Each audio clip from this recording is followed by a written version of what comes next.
வெளிநாடு நிதி பங்களிப்பு ஒழுங்குமுறையான FRCA மசோதாவினால் இஸ்லாமியர்கள், கிறிஸ்துவர்கள் சொத்துக்கள் மட்டுமல்ல, இந்து கோயில்களின் சொத்துக்களும் பறிபோகும் என திமுக MP வில்சன் தெரிவித்துள்ளார்.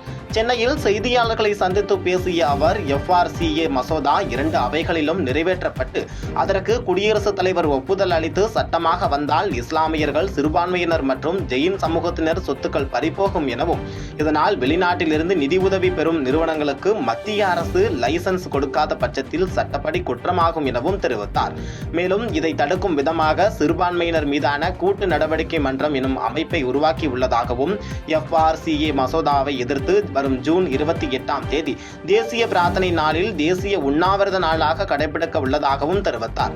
இந்தியாவின் ஒருமைப்பாட்டை சீர்குலைக்கும் விதமாக இந்த மசோதா உள்ளதால் திமுக தலைவர் MK ஸ்டாலின் தங்களது அமைப்பிற்கு ஆதரவு அளிக்க உள்ளதாக கூறிய அவர், இந்த மசோதா தொடர்பான விளக்கத்தை அளிக்க முதலமைச்சர் விஜயை சிறுபான்மையினர் மீதான கூட்டு நடவடிக்கை மன்றம் சந்தித்து உள்ளதாகவும் தெரிவித்தார். திருத்த மசோதா என்ன சொல்கிறது என்றால், இந்த FCRA லைசன்ஸ் ரினியூ பண்ணலைன்னா, இல்லை FCRA லைசன்ஸ் கேன்சல் ஆகிடுச்சுன்னா, இல்லை FCRA லைசன்ஸ் ரிஜெக்ட் பண்ணால் அந்த சொத்துக்கள் முழுவதும் ஒன்றிய அரசுக்கு டெசிக்னேட்டட் அத்தாரிட்டி என்ற ஒரு அமைப்பு போய் சேர்ந்துவிடும். மறுகணமே இப்போ இந்த மசோதா பாராளுமன்றத்தில் தாக்கல் செய்யப்பட்ட மசோதா, இது 2 அவையிலும் அதை பாஸ் பண்ணிட்டாங்கன்னா, அதை ஜனாதிபதி ஒப்புதல் பெற்றுவிட்டால் சட்டமாக அடுத்த கணமே இந்தியாவில் உள்ள பல நிறுவனங்களின் சொத்துக்கள் எல்லாமே ஒன்றிய அரசுக்கு போய்விடும். அது பெரும்பாலும் பார்த்தீங்கன்னா கிறிஸ்துவர்கள், இஸ்லாமியர்கள், ஜெயினிசர்கள் இவர்களுடைய சொத்துக்கள் எல்லாமே போய்விடும். திருச்செந்தூர் அருகே காயல்பட்டினத்தில் சட்டமன்ற நிதியில் இருந்து கட்டப்பட்ட திட்டங்களை கனிமொழி MP திறந்து வைத்து பொதுமக்கள் பயன்பாட்டிற்கு கொண்டு வந்தார்.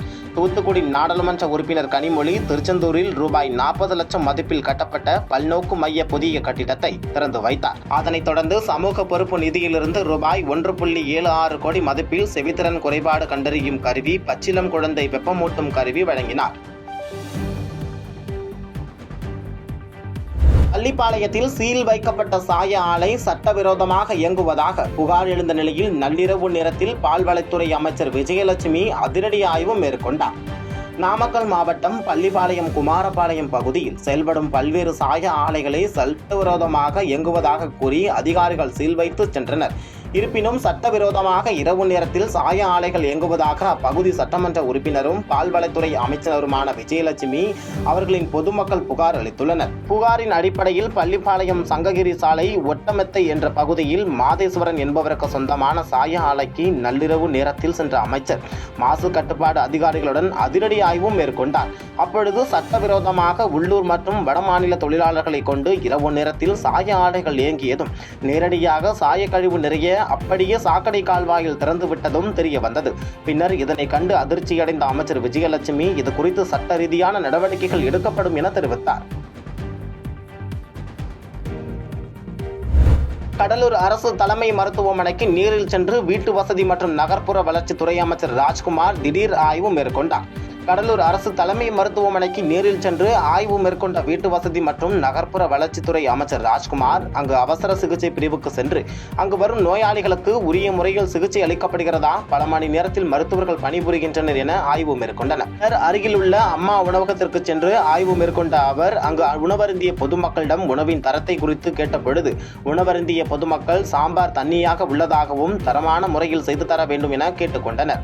உடனடியாக அதிகாரிகள் அழைத்து தவறு சரி செய்யுமாறு உத்தரவு விட்டார்.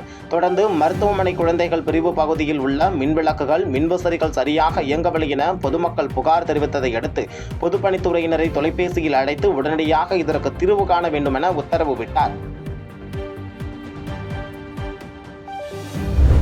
அருகே இருசக்கர வாகனம் மீது டிராக்டர் மோதிய விபத்தில் வாலிபர் ஒருவர் பரிதாபமாக உயிரிழந்தார். மதுரை மாவட்டம் மேலூர் அருகே உள்ள வட்டம்பட்டி பகுதியைச் சேர்ந்த அரவிந்த் மற்றும் வாணியங்குடி பகுதியைச் சேர்ந்த பாலாஜி ஆகிய இருவரும் இருசக்கர வாகனத்தில் தொண்டி சாலையில் சென்று கொண்டிருந்தனர்.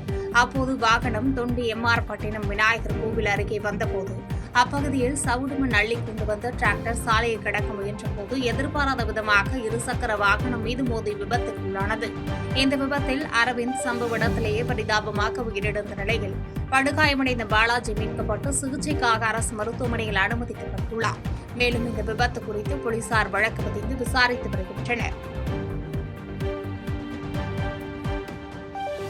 செய்திகளை உடனுக்குடன் தெரிந்து கொள்ள கீழ்க்கண்ட கேபிள் மற்றும் டிடிஎச் நெட்வொர்க்குகளில் எம்நாடு செய்தி தொலைக்காட்சியை காணுங்கள். பாதகம் செய்பவரை கண்டால் நாம் பயம் கொள்ளலாகாது பாப்பா. மோதி மிதித்துவிடு பாப்பா, அவர் முகத்தில் உமிழ்ந்துவிடு பாப்பா. அண்மை செய்திகளை உடனுக்குடன் தெரிந்து கொள்ள இணைந்திருங்கள் எம்நாடு தொலைக்காட்சியுடன்.